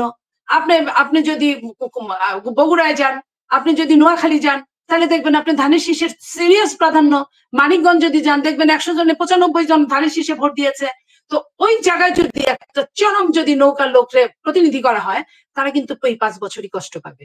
ঠিক আবার আমার জায়গায় যদি আমাকে না দেওয়া হয় বা আমাকে পছন্দ করে না জনগণ, সেইখানে আমাকে দেওয়া হয়, জনগণ ঠিক সেম কষ্ট পাবে। তো এই যে জনগণ পরে একটা সময় জনগণ কিন্তু তাদের ম্যান্ডেট দেওয়া, যে এই যে উন্নত দেশগুলোতে যেমন খুব একটা মানুষ যেতে চায় না ভোটের দিন, বাংলাদেশে যেমন সকালবেলা থেকে একটা উৎসবের আমেজ বয়ে যায়, মানে আগে যেত এই 15 বছরের আগে, সেইখানে কিন্তু জনগণ আবার খেই হারিয়ে ফেলবে, আবার ভোট দিতে যাইতে চাবে না। আরে কি হবে, আমার তো কোনো, আমি যারে পছন্দ করি তারে তো আমি পাশ করাতে পারবো না, তাহলে ভোটটা দিতে যায় কি হবে। এই জিনিসটা মানুষ কিন্তু খুব ভালো করে বুঝে যে আমি যার জন্য খাটবো, যাকে পাশ করতে করাতে পারবো, যার জন্য আমি একটা ভোটে যদি সে পিছিয়ে থাকে, আমি কিন্তু আমার ভোটটা দিতে যাব সঠিক সময় মতো। কারণ এক ভোটে যদি সে ফেল করে, তাহলে আমার এই দুঃখ রাখার জায়গা থাকবে না। এটা কিন্তু শুধু মূর্খদের মধ্যে চলে তা কিন্তু নয়, চরম বড় বড় শিক্ষিতরাও কিন্তু এটা আপনার মনে করে, এটা ধারণ করে, লালন করে। সেই ধারণের জায়গাটা, লালনের জায়গাটা কিন্তু আপনি ধ্বংস করে দিচ্ছেন। তো এই যে যেটা জনাব তারেক রহমান সাহেব আমাদের নেতা, উনি বুঝানোর চেষ্টা করেছেন যে আপনারা এইটা দেখেন চিন্তা করে যে আপনাদের এখানে কতটুকু কি হবে, সব দিক দিয়েই উনি ক্লিয়ার করেছেন যে আপনারা বুঝেন। তারপরে 10 দিন বুঝে হয়তো একদিন বসবেন তারা, তারপরে এটাই হবে। বিএনপি দেখেন 2বার পর 2বার প্রধানমন্ত্রীর পরে আবার গ্যাপ দিয়ে হতে পারবে, এটা নিয়ে কিন্তু গো ধরেছিল, ধরাটা স্বাভাবিক অস্বাভাবিক না, বড় একটা দল। তারপরেও সব ছোট ছোট দলগুলো যখন সবাই চেয়েছে, তখন কিন্তু বিএনপি আপনার এটাতেও কিন্তু মেনে নিয়েছে। আপনার 70 ধারার কিন্তু শুধুমাত্র অর্থ বিল এবং ম্যান্ডেটের বিলটা ছাড়া আর সবগুলোই কিন্তু মেনে নিয়েছে। তো এই যে এই এতগুলো ছাড় দেওয়ার মানসিকতা নিয়ে মেনে নেওয়া ছাড়া বিএনপির গতিটা কি? ধরুন পিআর পদ্ধতির কথা যদি বলি আপা, পিআর পদ্ধতিতে নির্বাচনের ডাক দিলেন চরমোনাই পীর গত শনিবার, এবং সেই সমাবেশে আপনারা তো জানেন আপনাদের দাওয়াত দেওয়া হয় নাই, কারণ আপনারা আনুপাতিক প্রতিনিধিত্ব পদ্ধতিতে নির্বাচনের বিপক্ষে অবস্থান নিয়েছেন। এছাড়া চরমোনাই পীরের এই ঐক্য সমাবেশকে নেতারা ঐতিহাসিক বলছেন, কারণ জামায়াতে ইসলামী সহ সকল ইসলামপন্থী দল তো আছেই, এনসিপি গেছে, গণ অধিকার পরিষদ গেছে, সকলে ওই মঞ্চে গিয়ে উপস্থিত হয়েছে এবং সকলে পিআর পদ্ধতির নির্বাচনের পক্ষে কাজ করবেন বলে মতামত দিয়েছেন। আপনাদের এটা মেনে না নিয়ে উপায় কি? এমনকি আপনাদের মিত্ররা, আমি বললাম মাহমুদুর রহমান মান্না পিআর পদ্ধতির পক্ষে এখন কথা বলছেন, গণ অধিকার পরিষদের বিপি নূর, যাকে আপনাদের নেতা তারেক রহমান পটুয়াখালীতে মনোনয়ন দিয়েছেন, বলেছেন বিএনপি নেতাদের তার পক্ষে কাজ করতে, সেই নূরও গিয়ে কিন্তু উঠেছেন ইসলামী আন্দোলনের সমাবেশে। উপায়টা কি বিএনপির মেনে না নিয়ে? শোনেন, এখন একটা ট্রেন্ড চালু হয়েছে, এটা ভালো খারাপ না, যে কারো কোনো মিটিং এ 10 দলের সবাইকে দাওয়াত দেয়, দু একটা দল আপনার কারোর প্রতি বিরোধ থাকতেই পারেন, দাওয়াত দেয়, সবাই কিন্তু যায়। গতকালকে আপনি দেখেছেন বিএনপির মিটিং এ সবাই এসেছে, যাদের দাওয়াত দিয়েছে প্রত্যেকে এসেছে, তাদেরকে মঞ্চ ছেড়ে দেওয়া হয়েছে, তারা বক্তব্য রেখেছে। তো সেই হিসেবে আমি বলতে চাই, চরমোনাই মনে করছেন যে পিআর দিলে তারা একটা, হ্যাঁ তারা 2-1টা আসন পাবে, আমি অস্বীকার করছি না। কিন্তু আপনি জানেন যে জামাত এবং এই চরমোনাই, এদের কিন্তু সমস্ত বাংলাদেশের যত মানুষ আছে, এদের যে কোনো মিটিং এ তারা ডাক দিলে সব মানুষ কিন্তু ঐক্যবদ্ধ। এই যেতগুলো মানুষ দেখছেন, এই এতগুলো মানুষই, তাদের কেউ কিন্তু ঘরে বসে থাকে না। আমরা যেমন আমাদের অনেক খাতে, যেমন কালকের মিটিংটায় আপনার আমাদের কার্ড সিস্টেম করা হয়েছিল, যে কার্ড দেখাতে যেই হোক না কেন, কার্ড দেখাতে না পারলে সে ঢুকতে পারবে না, কারণ অ্যাকোমোডেশনের একটা ব্যাপার থাকে, আপনি জানেন। তো সেইখানে আমরা চাইনি যে প্রথম একটা মিটিং এই জুলাইয়ের প্রথম দিনই কোনো হই হুল্লা না হোক, জায়গা টায়গা নিয়ে সেইখানে করেছিল। তো ওদের তো তা না, ওদের হচ্ছে উল্টা, যেখানে যে উপস্থিত আছে, যে মিটিংই হোক, তাদের ছাত্রদের মিটিং হোক, যুবদের মিটিং হোক, স্বেচ্ছাসেবকদের মিটিং হোক, যাদেরই হোক, সব দল একসাথে গিয়ে ওইখানে অ্যাটেন্ড করে। তো সেই অ্যাটেন্ডে তারা অনেক কিছু মনে করছে। পিআর পদ্ধতিতে গেলেও কিন্তু তাদের যে কপাল খুব বেশি খুলবে তা কিন্তু না। কারণ আপনার মনে আছে নিশ্চয়ই যে এরশাদ কিন্তু যখন অ্যারেস্ট হয়েছিল, তখনও এরশাদ কিন্তু 5টা আসনে বিজয়ী হয়েছিল। এই কারণে এরশাদ যতবার তার এলাকায় দাঁড়িয়েছে, ওটাকে আঞ্চলিক ভোট বলা হতো। ঠিক এই দলগুলোরও কিছু আঞ্চলিক ভোট আছে। এই আঞ্চলিক ভোটগুলা যেমন যে যে এলাকায় আপনার পীরগিরি করেন বা রাজনীতি করেন, তাদের ওই এলাকায় তারা অনেকদিন যাবৎ দেখভাল করতে করতে একটা সম্পর্ক হয়ে গেছে। তো সেইখানে চরমোনাইয়ের পীরের জায়গায় যত ভোট সে পাবে, অন্য সমস্ত বাংলাদেশি বিশেষ বিশেষ কয়েকটা জায়গা ছাড়া সে যে অনেকগুলো ভোট পাবে তা কিন্তু না। এটা আমি মানে চ্যালেঞ্জ করে বলতে পারি। তো সেইখানে এক একজনে ধরেন একটা ভোট যদি গড়ে, যদি 3 লাখ ভোট পাইলে যদি একটা ভোট হয়, বাংলাদেশে আপনি জানেন যে অনেক ভোটার, আপনার আমার এলাকায় 6.5 6.5 আরো বোধহয় এই কয়েকদিন আরো বেড়েছে। এই এতগুলো ভোটার সেখানে পাশ করতে লাগবে, যদি ভোটাররা ঠিক মতো ভোট দিতে যায় তাহলে মিনিমাম 2.5 লক্ষ 4 লক্ষ ভোট লাগবে। যদি ভোটের আমেজ ঠিক মতো বয় তাহলে আপনার 5 লাখ ভোট কাস্ট হওয়ার কথা, যদি সবাই তাহলে ভোট দিতে যাবে। আর যদি না হয় তাহলে 1.5 2 লাখ ভোট পাইলেই হয়। আমি যদি করে 2 লাখ ভোটও ধরি, সমস্ত বাংলাদেশে আর 10 লাখ 15 লাখ ভোট থাকা একটা বিরাট ব্যাপার তাদের। আমার তো মনে হয় না যে এক একজনের 5টা 6টা এর বেশি এমপি তো পাবে। তো 5টা 6টা পাইলে আর ছোট দলগুলো আমি যদি বলি যে নুরুর দল, আপনার গণ পরিষদ না, গণ অধিকার পরিষদ, গণ অধিকার পরিষদ, সেইখানে তারা ঢাকা বেস রাজনীতি করেছে।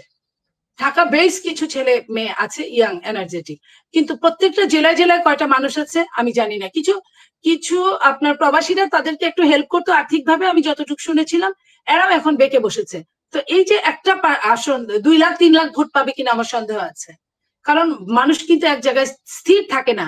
এই কারণে বলছি যে, আবারও বলছি যে 2024-এর 5ই আগস্ট থেকে যত মানুষ বৈষম্য বিরোধীদের সাথে ছিল, আজকে তার কিন্তু 1000 ভাগের 1 ভাগ মানুষ আছে কিনা আমার সন্দেহ আছে।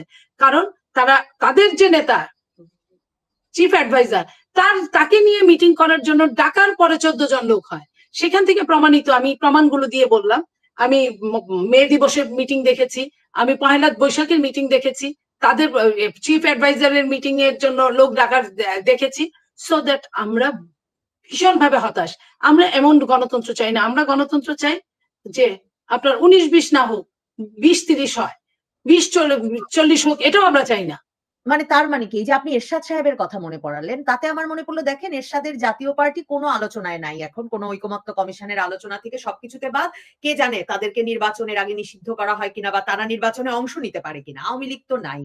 মানে আপনি যে ভোটের আমেজের কথা বলছেন, আপনারা 1 কেজি বাকিরা 1 ছটাক বলছেন, মানে মানুষ এবারই বা ভোট দিতে যাবে কেন? মানে যদি, যেহেতু ভোট হলেই সকলে জানেন আপনারা নির্বাচনে জয়লাভ করবেন, তাহলে এই ভোট কেন? এমনকি একজন বিএনপি এই জন্যই কিন্তু আমরা বলি যে সবাই, এটা একটা প্রশ্ন। আরেকটা প্রশ্ন, জামায়াতে ইসলামীর সহ এনসিপি সহ এরা যারা 5ই আগস্টের মূল আন্দোলনের নেতৃত্বে ছিলেন, তারাই বা ভোট হতে দেবেন কেন? মানে ভোট হলেই আপনারা ক্ষমতায় নিশ্চিতভাবে, তো আপনাদেরকে ক্ষমতায় নেওয়ার জন্য কি তারা আন্দোলন করলেন আর এখন ভোট আয়োজন করতে দেবেন?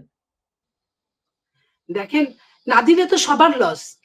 একটা ভোট যদি না হয়, আপা, এই সরকার কি আসলে কোনো ভালো কাজ করতে পারছে? আপনারাই তো সারাদিন সমালোচনা করছেন, সারাদিন আপনারা তুলে ধরছেন। তো এই সরকারের, এটা তো অনির্বাচিত সরকার, এবং এই সরকার ছিল স্বল্পকালীন সরকার, অন্তর্বর্তীকালীন সরকার যার নামই। সেই সরকার আজকে প্রায় 1 বছর হয়ে গেল ক্ষমতায়, এবং দেশের কোনো মঙ্গল হচ্ছে না, আইন শৃঙ্খলার কোনো আপনার বিশৃঙ্খলা থেকে উঠতে পারছে না, মব বন্ধ হচ্ছে না। তো এই যে এই সরকারের আপনার তারপরেও থাকার তো অধিকার নাই, সেটার যদি সরকার চলে যায় তাকে তো একটা ভোট দিয়ে যেতেই হবে। ভোট ছাড়া সে কিভাবে যাবে? তো সেইখানে সরকারের জন্য আমরা সুন্দরভাবে সরকারকে বুঝিয়ে বলার চেষ্টা করছি যে এই সরকার যখন আসছে, আমাদের তো ভেটো ছিল না তাদের বিপক্ষে, আমরা পজিটিভও ছিলাম না, নেগেটিভও ছিলাম না। হ্যাঁ, তবে পজিটিভ তো নেপথ্যে ছিলই, নেগেটিভ না থাকাটাই পজিটিভ থাকা। তো এই নেগেটিভ না থাকাটা পজিটিভ থাকারও তো একটা সময়সীমা থাকে। তারা এটা নিয়ে কোনো কাজ করছে না, করতে চাচ্ছে না, তারা দিব্যি আছে। তো এই দিব্যি থাকার জন্যই কিন্তু আমরা নির্বাচন চাচ্ছি। আমরা কিন্তু বলছি না যে 300 আসনই আমার হতে হবে। আমরা এটা নিয়ে আমরা শঙ্কিত বোধও করছি যে আমরা যেন 300 আসন না পাই, আমরা যেন 350 আসন না পাই, আমরা যেন 250 আসন না পাই। তো সেটার জন্য কি হবে? যারা যারা নির্বাচনে আসলে আমরা 250-300 আসন পাবো না, আমরা তাদেরকেও বলি তারাও নির্বাচনে আসুক। আপনি দেখেন, আমরা কিন্তু কোনো প্রতিবাদ করি নাই, পক্ষে না বিপক্ষে না। আমাদের কথা ছিল, আপনার সঙ্গে আমার দ্বন্দ্ব ছিল আপনি যতক্ষণ ক্ষমতায় ছিলেন। আপনি অন্যায় করেছেন তাই আমার সঙ্গে আপনার দ্বন্দ্ব। আপনি এখন ক্ষমতায় নাই, আপনার অন্যায়ের বিচার হচ্ছে বা বিচার হবে। তো আপনি বাকিটুক আসলে আমার তো ক্ষতি নাই। আপনাদের সব কাজ খারাপ হলেও ভালো যে 2-1 নাই তা তো আমি বলবো না। আমি আওয়ামী লীগের ক্ষেত্রে এই কথাটাই বলতে চাই। আপনারা আওয়ামী লীগের সময় নির্বাচনে যান নাই। আপনাদের সবচেয়ে বড় অভিযোগ ছিল যে আওয়ামী লীগ সরকার নিরপেক্ষ সরকার না। মির্জা ফখরুল ইসলাম আলমগীর কিন্তু বলেছিলেন যে ছাত্র উপদেষ্টারা থাকলে সরকার নিরপেক্ষ হবে না, এবং ছাত্র উপদেষ্টারা রয়ে গেছেন। এখন এই সরকারের অধীনে আপনারা তো নির্বাচনে যেতে রাজি, এবং নির্বাচনটা হবে কিনা তা নিয়ে সন্দেহ। ওইদিকে স্থানীয় সরকার নির্বাচন কিন্তু আগে চাইছে এনসিপি, জামায়াতে ইসলামী সহ অন্যান্য দলগুলো। জামায়াত ইসলামী গণভোট চাইছে, গণপরিষদ নির্বাচন চাইছে এনসিপি। সেগুলোকেই বা আপনারা কিভাবে সামাল দেবেন? কারণ আপনি যদি গত আগস্ট থেকে দেখেন আপা, আপনি দেখবেন যে বিএনপির কোনো দাবি বা কোনো আহ্বানে আসলে কেউ সাড়া দেয় নাই। তো সেদিক থেকে আপনারা আশাবাদী কিনা যে সরকারের সঙ্গে নানা রকম আলোচনায় আপনারা আসলে সরকারকে আপনাদের কোনো বক্তব্যে একমত করতে পারবেন? দেখেন, এটা তো সময়ের ব্যাপার। সরকার একরকম কথা বলে যদি আরেক রকম করে, এটা কারোর জন্যই ভালো হয় না। তো সরকার কি বলেছে আমরা তাও জানি না, আপনিও জানেন না। আমরা দেখি একটু সময় নিয়ে যে সরকারের কথার সরকার মান রাখে কিনা। তার কয়েকদিনের মধ্যে হয়তো এখন পরিষ্কার অনেকটা হচ্ছে, আরো কয়েকদিনে আরো পরিষ্কার হয়ে যাবে। তো আমি যেটা বলছি যে এনসিপি বা জামাত যারা গণভোট চায়, আপনার স্থানীয় সরকার ভোট চায়, তাদের উদ্দেশ্যে এটুকুই বলতে চাই, তারা তো জানে যে তারা যে ক্ষমতার ব্যবহার করছে, তারা রাষ্ট্রীয় ক্ষমতার ব্যবহারটা তারা পুরোটাই করছে। রাষ্ট্র আপনার প্রত্যেকটা জেলা থানায় এনসিপির নাম শুনলে প্রশাসন নড়ে চড়ে বসে, ভয় পেয়ে যায়। যা চায় তার চেয়ে বেশি তাদেরকে দিয়ে দেয় বা রাস্তা দেখিয়ে দেয়। তো আবার জামাত সব জায়গায় আমলাদেরকে সব জায়গায় তারা সেট করেছে, রিসেট করেছে। তো তাদের লোক দেওয়ার জন্য জামাত হতে গেলে আপনার সব পাওয়া যায়, বিশ্ববিদ্যালয়ের ভিসি থেকে সরকারের সচিব পর্যন্ত কোনোটাই বাদ যায় না, আপনি দেখেছেন। এবং এই যে ডিসি নিয়োগ গুলো হলো, বিএনপির বোধহয়, বিএনপি এত বড় একটা দল, এতদিন তারা ক্ষমতায় ছিল, বিএনপির একটা ছাত্র সংগঠন আছে খুবই শক্তিশালী। সেই ছাত্র সংগঠন থেকেই তো মানুষ, ছাত্ররাই তো বিসিএস দেয়, বিভিন্ন পিএসসির আন্ডারে চাকরি করে বা ভালো জব করে বা জব করে। তো সেইখানে তো যারা ছাত্র দলের তাদেরই তো বেশি থাকার কথা ছিল, কিন্তু এইখানে এই একটা দলের জন্য এটা পেরে ওঠা যাচ্ছিল না। এবং ডিসি নিয়োগের ক্ষেত্রেও দেখা গেছে যে হয় ফ্যাসিস্টের ডিসিরাই আছে, অথবা জামাত তাদেরকে নিয়োগ দিয়েছে নতুন করে, অথবা বিএনপির 4-5টার বেশি না, তাও সফট বিএনপি। জামাত নিজে বলেছে যে সরকার বলেছে, জামাত বলেন নাই, ভুল বললাম, সরকার বলছে যে সফট বিএনপি লাগবে। বিএনপি হলেও যদি নাই থাকে কেউ, তাহলে সফট বিএনপি, মানে হার্ড বিএনপি করা যাবে না। আমি মানে খুবই অবাক ভাবে একটা কথা বলি, কোন একটা জায়গায় আপনার কার্যকরী পরিষদ হয় না, সেই পরিষদে ওইখানের মানুষগুলো আমাকে খুব পছন্দ করে তারা। তো তারা 2-3 বার আমার নাম পাঠিয়েছে, 3 বার সরকারের লোকরা কেটে দিয়েছে। ওটা কিন্তু এমন কোনো জায়গা না, ওটা একটা অনারিয়াম জায়গা, জাস্ট অনারিয়াম। আপনার মাসে 2 মাসে 3 মাসে একটা মিটিং হয়, কোনো টাকা পয়সারও ব্যাপার নাই, জাস্ট অনার করা। তো সেইখানে পর্যন্ত আমাদের নাম দিতে দেওয়া হয় না। তার মানে হার্ড বিএনপির কোনো অবস্থা নাই। তো আপনার সফট বিএনপির যাদেরকে পেয়েছে তাদের 2-4 জনকে দিয়েছে। ক্ষমতা তো ইউটিলাইজ তারাই করছে, তারা 2 দলই করছে। 2 দলের কারোরই আপনার একটা কিছুদিন আগে আপনার নিবন্ধন ফিরে পেয়েছে, আরেকজনের নিবন্ধনই নাই, সারা বাংলাদেশে কমিটিই নাই। তারা হচ্ছে আপনার সরকারের হোতা, যারা ক্ষমতায় যদি নিজেরা জনগণের ভোট পেয়েও যদি ক্ষমতা প্রতিষ্ঠিত করে এবং সেইখানে যদি জবাবদিহিতা থাকে, তাহলে তারা এত ক্ষমতা ব্যবহার তখনও করতে পারবে না এখন যেটা করছে। তাহলে তারা কেন নির্বাচন চাবে আপা বলেন? তারা তো ভালো আছে, তারা তাদের দল গুছাতে পারবে, তাদের টাকার অভাব হচ্ছে না, তাদের আপনার ক্ষমতার অভাব হচ্ছে না। ক্ষমতা বরং ইউনূস সাহেবের তো ব্যক্তি, ইউনূস সাহেব ছাড়া আর তার গ্রামীণ প্রতিষ্ঠান ছাড়া কিছু নাই। যা আছে আত্মীয় স্বজন কয়জনকে দিয়ে নিয়ে উনি কি বলে উপদেষ্টা পরিষদে আছেন, কিন্তু আর যে বাইরে কাজ করাবেন, উনার বয়স, উনার সবকিছু মিলে এরাই তো সুবিধাগুলো ফেস করছে, নিচ্ছে। এই ক্ষমতাটা তারা কোথায় পাবে? এবং এই কারো ঘাড়ে বন্দুক রেখে যদি আপনার সমস্ত কিছু আপনার ঘরে আসে, আপনি তো তাই চান। পৃথিবীটা এখন কেমন? এখন কিন্তু কোনো দেশ অন্য দেশ দখল করে না। একটা দেশ এখন অন্য দেশের আপনার যত সম্পদ আছে, সম্পত্তি আছে, যেগুলা অস্থাবর, সেগুলোর উপর চোখ যায়। অস্থাবর স্থাবরের মধ্যে আবার আপনার মাটি পর্যন্ত তুলে নিয়ে যায়, যদি নিয়ে যেতে পারে, ইট বালু কাঠ পাথর সব নিয়ে যায়। তো সেইখানে এখন আর এই জনগণ পালার মতো লুট কেউ নিতে চায় না। সো রাষ্ট্র তোমার মতো তুমি থাকো, আমারে তোমার খালি অর্থবিত্ত দাও, তাহলেই হবে। তো ঠিক এরাও তাই, যে ক্ষমতা তখনই তারা যাবে যখন তারা নিজেকে সাফিসিয়েন্ট মনে করবে। এখন সাফিসিয়েন্ট না, এখন তো সে সরকারের চেয়েও ভালো রুল প্লে করছে। তো তার সমস্যাটা কোথায়? তার এই কারণে সে স্থানীয় সরকার নির্বাচনটা বেশি চাচ্ছে। আপনাদের উপায় কি হবে? মানে বিএনপি কি আওয়ামী লীগ আমলের চেয়েও এখন আরো বেকায়দায় পড়েছে কিনা, 1 নাম্বার প্রশ্ন। মানে আপনি বলছিলেন যে সকল কিছুর জন্য আপনার মনে হয় কেষ্টা বেটাই চোর, আওয়ামী লীগের দোষ, কিন্তু এখন আপনাদের বিপদ আরো বেড়েছে কিনা সেটা একটা প্রশ্ন। আপনি -2 কথা বলেছেন, যে আপনি মনে করেন সেই -2 ফর্মুলা কার্যকর করার প্রক্রিয়া এখনো চলছে, সেটার প্রভাব আছে এখন আপনাদের বেকায়দায় থাকার। আর জিও পলিটিক্সের যে কথাটা আপনি তুলেছিলেন, মানে ভারতের সঙ্গে আপনাদের সম্পর্কটা তো ভালোই না বহু বহু বছর। আমেরিকাও আপনাদের চায় না, কারণ তাহলে আপনারা 28শে অক্টোবরই সরকার ফেলে দিতে পারতেন। আপনিই বললেন। চীন বোধহয় আপনাদেরকে বেশ চাইছে, কিন্তু চীন কিন্তু আপনাদের যেমন আমন্ত্রণ জানাচ্ছে, জামাতকেও বারবার নিচ্ছে চীনে, এনসিপি কেও নিচ্ছে, ভিপি নূরকেও নিচ্ছে। হ্যাঁ, তো আপনাদের পাশে তো তাহলে কেউ নাই। এই বেকায়দা অবস্থা থেকে আপনারা কি করে উত্তরণ হবে বলে মনে করছেন? সেখানে পিনাকি ভট্টাচার্যের প্রস্তাবটা বেশ গ্রহণযোগ্য কিনা? দেখেন, আমি আপনাকে বলি, আপনি বারবার ঘুরে ঘুরে জিওতে যাচ্ছেন, আপনি চান আমার মুখ দিয়ে আমি বলি। ঠিক আছে, আমি যতটুকু পারি সেটা আমি বলার চেষ্টা করছি যে আমেরিকা চান না, ওই যে -2 ফর্মুলা যেটা আমি বললাম, চান না বলেই হয়তোবা ছাত্রদের মাধ্যমে এই ঘটনাটা ঘটেছে। কিন্তু ভারত প্রতিবেশী রাষ্ট্র, আমি চাইলেই প্রতিবেশীকে আর বাবা-মা এবং প্রতিবেশীকে মানুষ চেঞ্জ করতে পারে না। প্রতিবেশীকে আমি চেঞ্জ করতে পারবো না। আমি চেষ্টা করেছিলাম অনেকবার যে ভারতের সাথে ভাই, ভাই মিলে সবার সঙ্গে বন্ধুত্ব, কারো সঙ্গে শত্রুতা না। কিন্তু ভারত একটা দলকেই বাংলাদেশ মনে করে। আর কিছুই মনে করে না। এটা ভারতের সমস্যা, আমাদের সমস্যা না। তো আমাদের যেহেতু সমস্যা না, আমরা ভারতকে এর চেয়ে আর বেশি কিছু বলতে পারি না। গেল। ২ নাম্বার হচ্ছে আমেরিকা যদি না চায়, আমেরিকা কিন্তু ভারত থেকে সরে এসেছে অন্তত বাংলাদেশের প্রেক্ষাপটে। এসেছে বলেই কিন্তু পতিত সরকার পতিত হয়েছে। নইলে আপনার যতদিন ছিল ততদিন কিন্তু আপনার এটা হতে পারে নাই।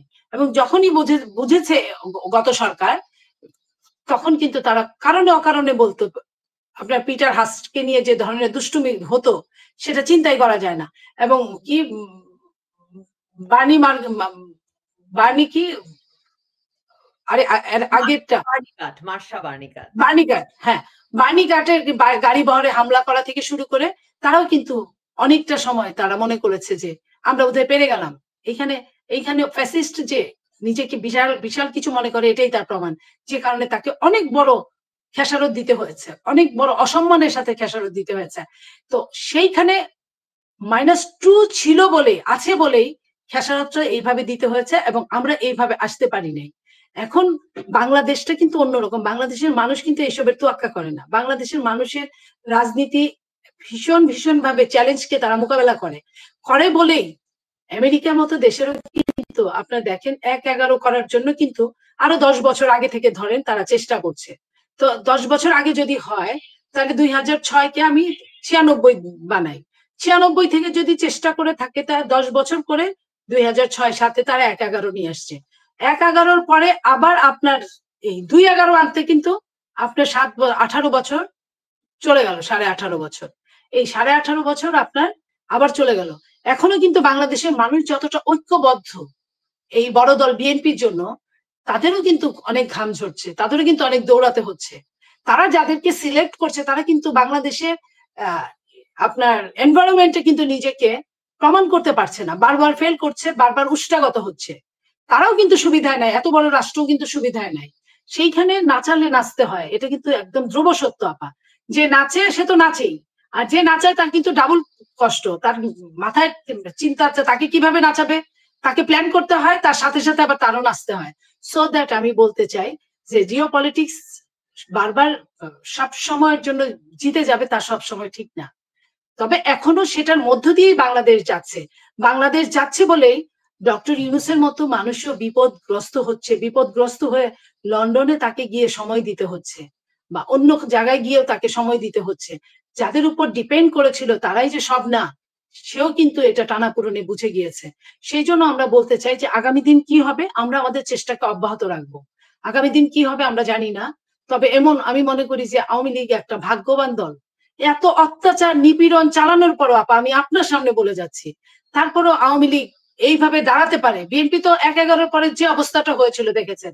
তো আওয়ামী লীগকে নিয়ে আবার এরকম হতে পারে, এটা কিন্তু আওয়ামী লীগ চিন্তাই করতে পারে না। আওয়ামী লীগ নিজে সবকিছু ফেলে দিয়ে ছেড়ে দিয়ে পালিয়ে গেছে এবং একদিনে পালিয়ে যায় না। ওবায়দুল কাদেরের সঙ্গে যখন কথা বলবেন সে বলবে যে ৯৫ দিন সে বাংলাদেশে ছিল।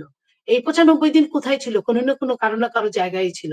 তো তারপরে তারা একের পর এক পালাচ্ছে। পালানো মানুষরা কিন্তু রুখে দাঁড়ানো একটা বেশ সময় লাগে, বেশ কষ্ট লাগে। এই কারণে আমরা বলতে চাই যে আমরা আবারও যুদ্ধের মধ্যেই আছি। আবারও যুদ্ধ করলে আমাদের একাই হয়তো করতে হবে। কিন্তু আমরা এরকম চাই না যে ক্ষমতার ভারসাম্যটা চরম উপর নিচ হোক। আমরা চাই ক্ষমতার ভারসাম্যটা ঠিক থাকুক। আমরা এটা চাই বলে আমরা কিন্তু অনেকগুলো সংস্কার তাদের মেনে নিয়েছি এবং তারা যে কথাগুলো বলছে, এটা তো মানা সম্ভব না যে আগে সংস্কার, আগে বিচার। একটা বিচার বাংলাদেশের প্রেক্ষাপটে একটা বিচার কমপ্লিট হতে মিনিমাম 8-10 বছর লাগে, এবং বাংলাদেশে যদি তাদের বিচার করার ইচ্ছাই থাকতো তাহলে কিন্তু 4টা 5টা 8টা 10টা ট্রাইব্যুনাল করতো। ট্রাইব্যুনাল বোধহয় একটা না 2টা, এইভাবে 2টা ট্রাইব্যুনাল দিয়ে বা 3টা 4টা ট্রাইব্যুনাল দিয়ে হবে না, আপনার 10-এর অধিক 8-এর অধিক ট্রাইব্যুনাল করতে হবে। তো আমরা এই বিচারটাকে কিভাবে দেখবো? তার মানে এই সরকার সময় ক্ষেপণ করতে চাচ্ছে। আমরা চাচ্ছি সরকারকে সরকারকে সর্বোচ্চ বিশ্বাস করতে। এই বিশ্বাসের ভিতটা যাতে না নড়ে যায়, সরকারকে আপনার মাধ্যমে আমি বলবো সরকার যেন এটা মনে রাখেন। আমি শেষ করতে চেয়েছিলাম এখানে, কিন্তু আপনার ওই কথার পরে কৌতূহল ধরে রাখতে পারছি না। মানে আপনি কি বলছেন আওয়ামী লীগ মানে এত নির্যাতন বা এত বিচারের মুখোমুখি হওয়া বা যেভাবে তাদের ক্ষমতাচ্যুত হতে হয়েছে, এই প্রক্রিয়ার পর আবার ঘুরে দাঁড়াচ্ছে? মানে আপনি আওয়ামী লীগ আর বাংলাদেশের আমি ঘুরে দাঁড়াচ্ছে, আওয়ামী লীগ বাংলাদেশের রাজনীতিতে ফিরতে পারবে সম্ভাবনা দেখেন? আমি রাজনীতিতে ফিরতে পারবো কিনা এইখানে আমি যেহেতু চাওয়ার আগে ওইটাই বলছি, আমি আমার নেতার ভাষায়, যে যখন অংশীদারিত্ব ভোটের দিকে যাবেন, আপনি পিয়ারে যাবেন, তখন যে মানুষটা ভোট দিবে, মার্কা যদি থাকে ওই মার্কার মধ্যেই ভোট দিবে। যে যে কখনোই চুপচাপ ছিল যে আওয়ামী লীগ করেছে, কিংবা যে সুইং ভোট অনেকটাই আছে, যে ব্রিটিশ না হতেই পারে, যারে এরা চলে গেল, এত বড় খারাপ লোক চলে গেল, তারপরে যারা আসলো তারা তো তাই, আবার যারা আসবে তারাও যে এরকম হবে না তার কোনো নিশ্চয়তা নাই। আমি এই কথাটাই বলছি, তাতে তাদের জন্য সাপে বড় হয়ে যেতে পারে। মানে আওয়ামী লীগ চলে আসতে পারে আনুপাতিক প্রতিনিধিত্ব হারের নির্বাচনে? বেশ কিছু আসন আসতেই পারে, আওয়ামী লীগ চলে আসবে না, কিন্তু তার আসন তো আসতে পারে। তাতে যারা এটা নিয়ে আন্দোলন করছে তাদের কি হবে? তাদের তো কোনো কিছু হলো না। জি। অনেক, অনেক ধন্যবাদ।